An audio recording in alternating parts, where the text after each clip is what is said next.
Hey guys, okay, so I'm gonna be installing the RaceChip GTS tune on my 2.0 Camaro Turbo. And well, yeah, this pretty much marks the beginning of the modifications that I want to make to my car. Now, I'm not gonna go too crazy like I did my Altima,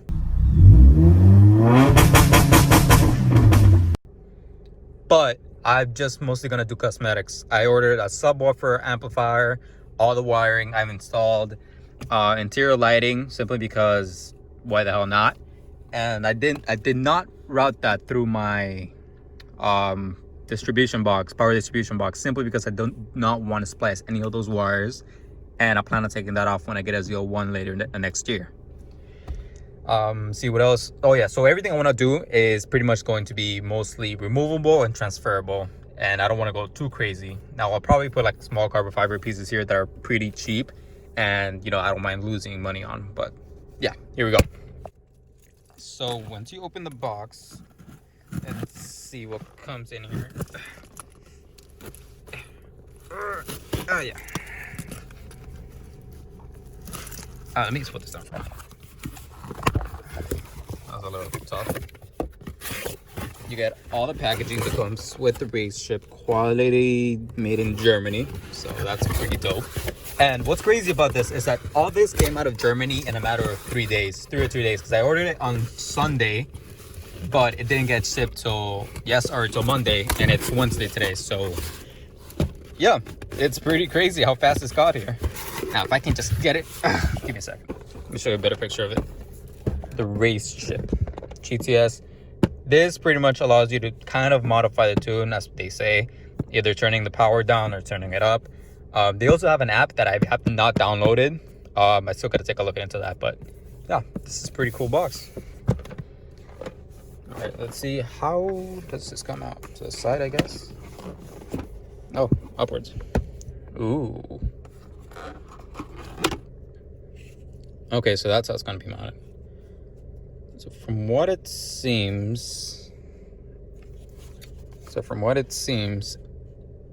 this connects to obviously a harness that should be here, and the zip ties are going to be holding it in place through these holes, because there's no mounting bracket of any sort. Oh yeah, these are the buttons I was talking about, so it's pretty much self-explanatory. Now let's see what's in here. That's the harness. There you go. So this is one of the easier installs I've made. Now, one of the connectors goes to the intake manifold sensor. The other one goes to the charge pipe pressure sensor, and the other one goes to the intake absolute air sensor, whatever the fuck it's called. It's only 3 connectors, so I'll show you. I don't know what they call them for Camaros, but yeah, here we go. Oh, one thing I forgot to show you is that in this box that was just below the actual module are all the zip ties, everything that's needed. I just don't know what this is. Maybe some sort of bracket connector. I guess I'll find out. Yeah, it's just these. Dang. No. Here, 2.0 Camaro. Zip ties everywhere. God, I'm making a mess. Jesus. I'm sure I need that. I'll find it eventually. Yeah, it's all pretty self-explanatory. Airflow sensor, that's what it was. All right, so let's get started. Okay, so what they essentially want you to do is open up the hood of the car, close the car, lock it, and pretty much stay away 10 feet or more from the vehicle so you can let it go to sleep. This is something that should be done with most of the new cars, simply because they tend to have keyless access like mine and just stay awake whenever they sense the key within distance. And yeah, so I'm gonna go sit in a bench and get this done and wait at least 15 minutes for this. Now the reason I'm doing this at a park is simply because there's a lot going on in my house, and yeah, it's peaceful and quiet. You can hear me easily. But yeah, just want to take a look at this. It's actually pretty well organized. These connector cellars, easy to take off, tap, squeeze, and push in. Now we wait. Now, as far as the next modifications I want to make for my car, it's pretty much not going to be much. Like I said, I'm ordering an amp and a sub that'll be installing that's specifically made for my car. So I'll also be making a video on that. Shouldn't be too hard, but we'll see. See what else I have going on. yeah, just a few interior carbon pieces, and the guy almost crashed. But yeah, and probably an exhaust. I still don't know about that simply because it's a 2.0, like I said, and yeah, 4-cylinder Camaros are not the best sounding. So I was just reading the instructions, and these little tabs are for holding the module in place. Now, it's got to figure out how exactly they sit. Okay, I see how it's going to be. All right. So they're pretty much going to sit in here like so and push down, I believe. Yep. Now, running the cable ties or zip ties, however you want to call them, is pretty much going to be like this. If I can hold it in place and push like this, and it's obviously going to be facing towards the frame of the vehicle, and then you just pretty much connect it together. As far as tools, something I did not mention, it's probably best if you have dikes to cut them, but I left that at work, so I have scissors. These will work. Okay, so the car should be asleep right now, which I think it is. If not, oh well. Here, let me. Okay, so the connectors you'll be taking off is this one right here, and one that's over here for the intake manifold, absolute, whatever you want to call it. Yeah, I'll show you guys once I put it all together. All right, so this is pretty much what it's gonna look like. Pretty much just setting up our load system. So this bar goes to this one, down to this. That connector right there, such a bitch to take off. But anyways, I'm just gonna put a zip ties, organize these, get them away from the pulley, and yeah, start setting up the module.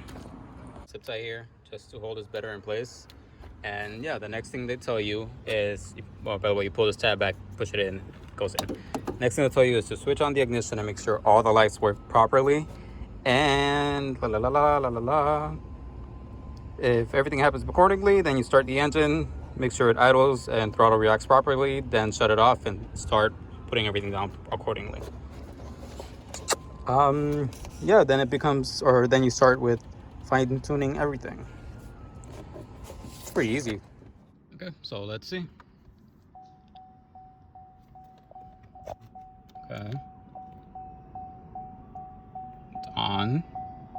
I'm sure that's not supposed to be on. Now, let's see if it'll start up.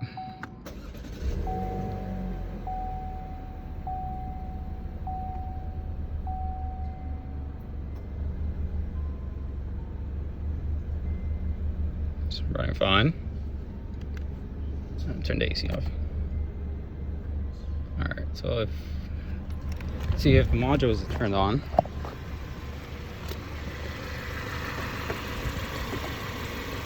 That's not, oh, there it is. All right. So yeah, that's a base tune that they come with. They said to pretty much, after you wrap everything up, put it all together, put it at 1, run the car. If it's running good, go to the next step, or until it kind of starts running bad, which I'm kind of not gonna do, and keep it at 4 or 5. So let's rev it, see if it actually revs fine.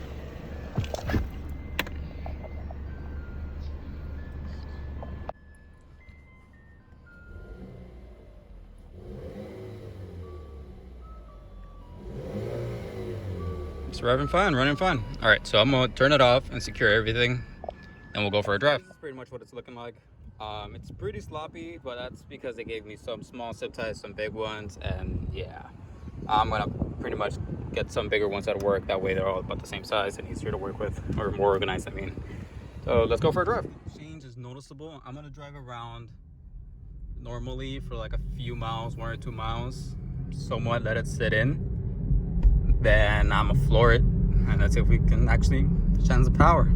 Let's see if there's actually a difference. I'm gonna wait for this little Versa in front of me to take, go off a distance, and let's see if there's actually a power. Oh, great, there's a cop right there. Never mind. All right, time to go somewhere else. That's freaking fantastic. I'll probably at the end of the road, I'll be able to get a pull in. That's fucking great. No, I don't think he'll do anything if I... Alright, yes. Yes! There's a significant change. What the fuck? I was not expecting that. I'm not even joking. I thought that was going to be a lot less. That is a very significant change. Jesus Christ. Start spin. Great. Starts raining. Right when I really want to get my foot on. That last pull was not even like, that was not me putting my foot down at all. I was like halfway through throttle and I could feel it push me back harder than it has ever before. I honestly was not expecting that much. Now, I did say that I was gonna start at 1, and that's a lie because I read the instructions wrong. It tells you to start at 1 only if you see that it's idling rough. Now, I started at 5 and it's running fine. I probably will leave it there simply because I'm satisfied with what I'm seeing and I don't want to push it to the point where it starts knocking, and I don't want to go that far. But it's running strong, no lights, no nothing, starts up just fine, idles fine. Except that when you pull on it, like it pulls. So yeah, if if we were to compare it to something, it feels just like a stock 335 BMW. With the N55 engine, it feels just like that. Not as fast as a 340 with a B58, but just as fast as a 335.